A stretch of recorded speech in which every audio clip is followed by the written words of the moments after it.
de ce talk. Elle m'a dit que parmi ses plus belles victoires et ce qui l'avait le plus touché, c'est tous les gens qui avaient permis de réconcilier les amours qu'elle avait créés et aussi les naissances et les mariages. Elle propose aujourd'hui de partager avec vous son expérience là-dessus et vous expliquer comment l'intelligence amoureuse peut faire de vous un meilleur leader. Merci d'accueillir Florence.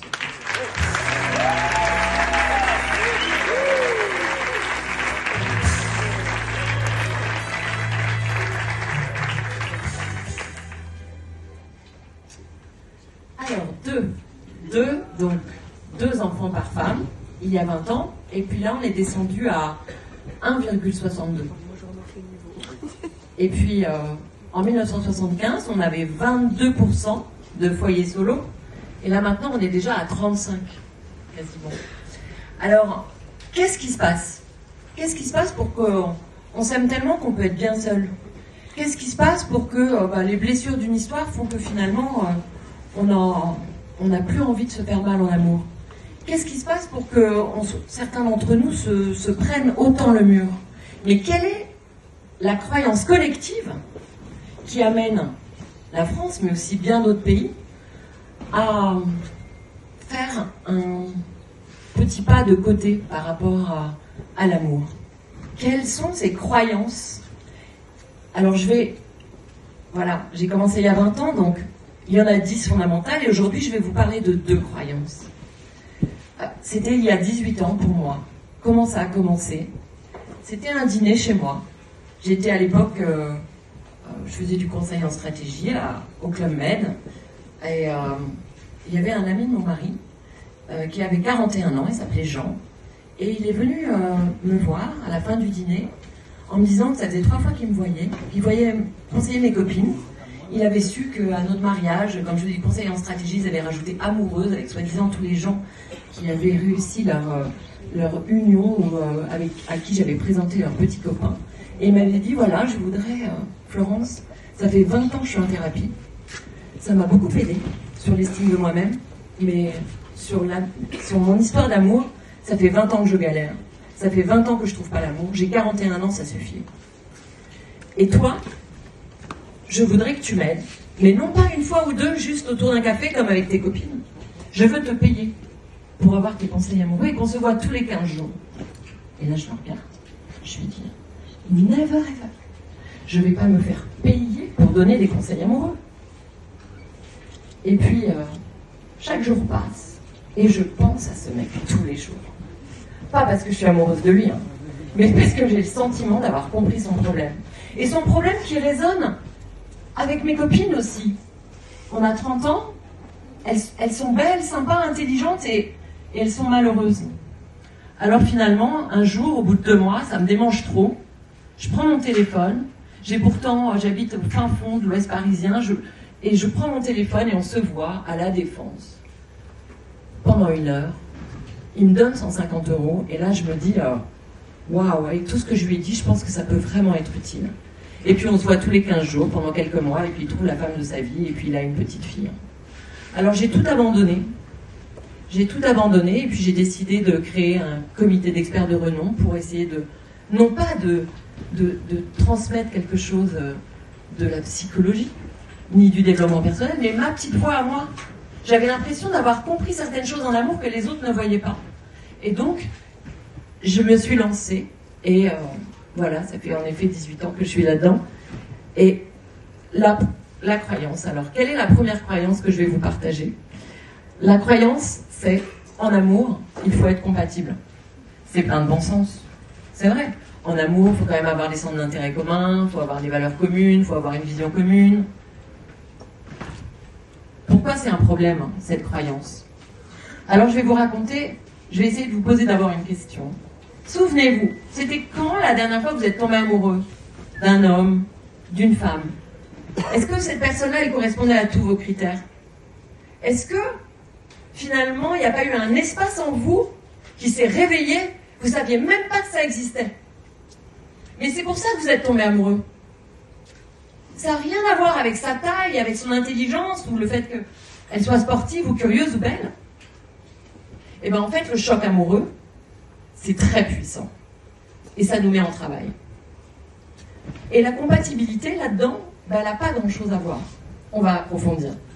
Je vais vous raconter l'histoire de Tristan. Tristan, on l'appelle Double M. Pourquoi Double M? Quelqu'un sait ici? Double M, c'est major d'entrée à Polytechnique, major à la sortie de Polytechnique. Le jour où il s'est marié, sa mère, elle pleurait. Elle pleurait toutes les larmes de son corps. Parce que son fils, Tristan, se mariait avec une petite Céline qui avait juste une licence, qui mettait des pantacours, qui ne voulait pas apprendre l'anglais. Et elle avait tellement travaillé au corps son fils dans son éducation. Il s'était tellement donné de mal avec son mari. Mais qu'est-ce que c'était que ce mariage? Et notre Tristan en fait, lui, il en avait comprimé des trucs pendant son éducation. Et là, tout d'un coup, il avait cette Céline qui était bohème, libre. Et il allait enfin pouvoir réveiller cet espace que son éducation avait endormi. C'est vraiment ça, hein? C'est réveiller un être qui dort. C'est ça, l'amour. C'est pas nos ressemblances, pas nos compatibilités, mais précisément nos différences. Alors je vais aussi vous raconter l'histoire d'Alicia et Julien. Alicia, elle vient me voir en me disant, Florence, en fait j'ai été pendant 3 ans avec une fille. J'ai jamais été jalouse avec cette fille-là. Mais avec Julien, là, on s'aime, on est tombé fou amoureux. Ça fait 3 ans qu'on est ensemble. On voudrait faire un bébé, on voudrait se marier. Mais à chaque fois qu'on se dispute, on se dit qu'on va se séparer. C'est plus possible. Alors en fait, je pense qu'on n'est pas compatibles. Et je voudrais que vous me le validiez. Je pense qu'il faut qu'on se sépare. Et alors, cette nature jalouse de cette jeune femme, Alicia, eh bien, bizarrement, elle a choisi un Casanova. Parce que son Julien, hyper à l'aise avec les filles. Et donc, à chaque fois qu'il voit un mariage, il y a toujours une ex, quelque part, qui vient avec la bouteille de champagne, et elle gère plus, en fait. Et donc, qu'est-ce qu'il fait, Julien? Il l'aime tellement, son Alicia, elle est génialissime. Eh ben, il se réduit. Il s'oublie. Il se suradapte. Il essaye de gérer au mieux pour pas qu'il y ait de crise. Alors finalement, on va plus au mariage, on va plus au dîner. Et puis, bizarrement, pourquoi il a choisi cette Alicia? Parce que lui, en fait, il l'aime, ça y est, c'est fini, il a plus envie de déconner, ça l'intéresse plus, de bagnauder, de traîner ses guêtres sur des histoires d'1 mois, 2 mois, 3 mois. Il veut vraiment construire avec son Alicia. Et donc, ce qu'il faut comprendre, précisément là, ici, c'est que c'est pas une histoire de compatibilité, c'est une histoire qu'en fait, l'amour, ça répare. Et c'est précisément un choix étonnant qui va venir appuyer sur nos cicatrices, qui va appuyer sur nos douleurs, et qui va nous inviter à être super curieux en disant « Mais qu'est-ce qui m'agace autant là ?» Et puis cette Alicia, pourquoi elle avait réduit son homme à un tout petit bonhomme? C'est quoi le piège en fait? Eh bien le piège, c'est précisément que l'amour, c'est pas apaiser, l'amour, c'est déranger. L'amour, c'est pas s'adapter. Parce que Alicia, elle s'est détestée en séance quand elle a compris que ce qu'elle demandait à son homme, c'était en fait qu'elle s'aime elle-même et non qu'elle en aime un autre. C'était plus l'altérité là sur cette histoire-là. Donc c'est ça le grand piège. C'est surtout ne pas réduire quelqu'un en lui proposant de s'adapter. L'amour, c'est vraiment ne pas se trahir. Et je vous racontais la dernière histoire. C'est un député qui vient me voir, qui a bien raté son divorce, et ça fait 3 ans que il tombe très vite amoureux. Il me dit, Florence, moi j'ai ma batterie de critères. Et non seulement j'ai ma batterie de critères, mais en plus je les trouve, les nanas qui remplissent mes critères. Je veux des filles belles, intelligentes, sympas, sportives, curieuses. Je les rencontre. Je dîne avec elles. Je tombe amoureux tout de suite. C'est dingue. Elles ont tout. Mais je me désamoure. Plus les mois arrivent, plus les mois passent, là, plus je me désamoure vite. Mais qu'est-ce qui se passe? J'ai peur. J'ai peur, qu'est-ce qui m'arrive? Et là, je lui dis, vous avez une date bientôt? Il me dit, oui. En ce moment, je suis avec une fille, elle s'appelle Sophie. Ça fait 2-3 fois qu'on se voit. J'ai une attirance de dingue, physiquement, là, mais je sens déjà, ça m'arrive, là. Je commence à moins me désintéresser, à moins l'intéresser. Alors, je lui dis, alors, vous allez lui dire ça. Sophie, ce soir, ce que je voudrais, c'est que tu me racontes peut-être l'épreuve qui t'a la plus construite. Que tu me racontes quel est le rêve peut-être que tu sais que tu pourras jamais réaliser. Que tu me racontes vraiment ce qui te rend sensible, ce qui te fait pleurer. Et moi, j'en ai marre de cette posture d'admiration où les femmes sont attirées par moi et elles relisent Le Monde le matin pour être sûres d'être OK sur le Conseil des ministres. Non, en fait, moi, je veux que tu aimes mon être, en fait, pas mon faire, parce que mon faire, mes compétences, tout le monde les voit. Mais toi, si tu veux qu'on fasse une histoire ensemble, il faut que tu captes l'être en moi. Alors moi, je vais te raconter honnêtement qui je suis, qu'est-ce qui me rend vulnérable. Et puis moi, j'ai vraiment envie de tomber amoureux de toi, et pour tomber amoureux de toi, il faut que je capte ton monde intérieur. Donc là, ce que je vous raconte là, c'est l'histoire de la vulnérabilité. Et pourquoi la vulnérabilité? Parce que, en fait, nos forces, on les voit. Mais ce qui nous rend fragiles, c'est précisément ce qui nous touche chez quelqu'un. En fait, la connexion, c'est ça l'amour. C'est ça que les psys n'apprennent pas. Les psys, c'est travail sur tes blessures. Le dev perso, c'est aie confiance en toi. Mais non, stop! En fait, la réalité, c'est que pour tomber amoureux et le rester, il faut rester en connexion. Et pour rester en connexion, il faut être sacrément sur nos vérités, nos blessures, ce qui nous touche, ce qui nous anime. Bref, c'est un partage en justesse. Moi, par exemple, j'ai 25 ans de couple. Et il y a 7 ans, un soir, comme ça, pour le dîner, mon mari vient me voir et me dit j'ai un coup de cœur. Je te le dis, pour savoir ce qu'on en fait. Et cette fille, je lui ai demandé qui c'était, je l'avais vue 2 fois, elle incarnait exactement ce qu'il aimait. Et bien, je peux vous dire que les soirées qu'on suivit, c'est, dans l'histoire de notre couple à tous les deux, les plus belles soirées. Parce que c'est là où on a été, mais tellement en justesse. Mon espagnol de mari, hyper fier, et bien là, tout d'un coup, il était hyper ouvert, en vulnérabilité, à la croisée des chemins. Et nos 3 enfants, là-dedans, mais lui, son attirance, voilà. Et donc cette vulnérabilité-là, elle nous a aussi donné elle m'a beaucoup apporté dans l'expérience de mon métier. La vulnérabilité, c'est la lumière. C'est la lumière d'un être. Tant que vous ne captez pas, en séance, je le dis tout le temps, tant qu'on ne capte pas la vulnérabilité de quelqu'un, on ne tombe pas amoureux. Tant qu'on ne capte pas son monde sensible, tant qu'on ne capte pas un minimum de sa vision sensible au monde, on ne peut pas tomber amoureux. Sinon, c'est juste de l'admiration. C'est juste de l'attirance intellectuelle ou de l'attirance physique. Alors, la croyance numéro 2. La croyance numéro 2, c'est l'amour est fluide.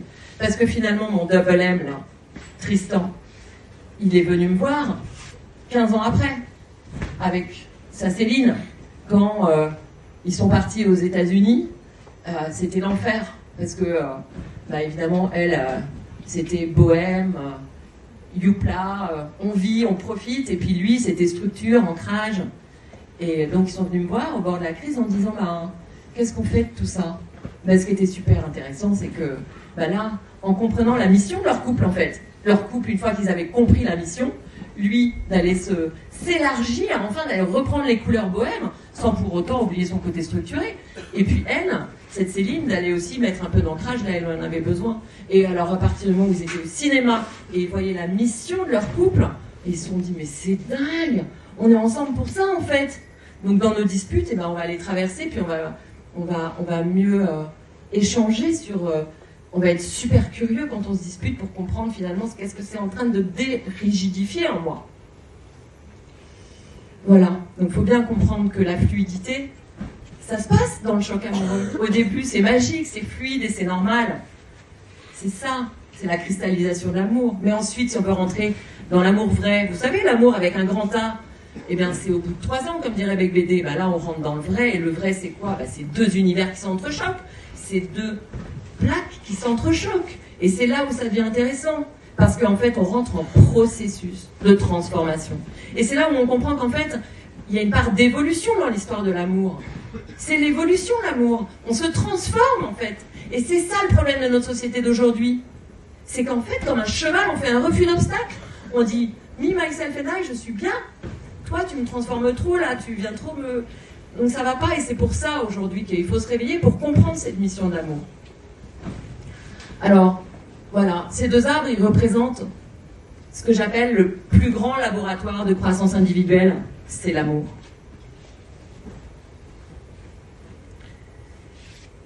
Alors, pourquoi l'intelligence amoureuse fait de vous un meilleur leader?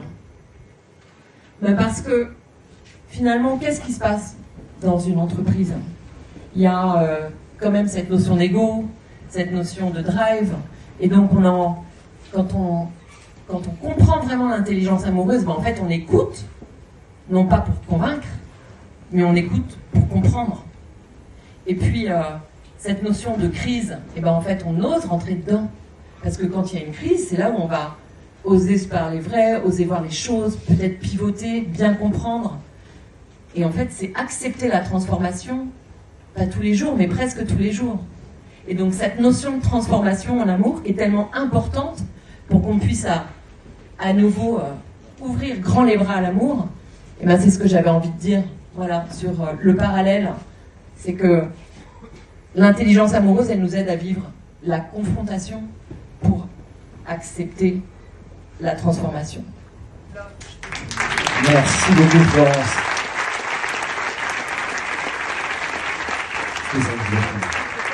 Écoutez,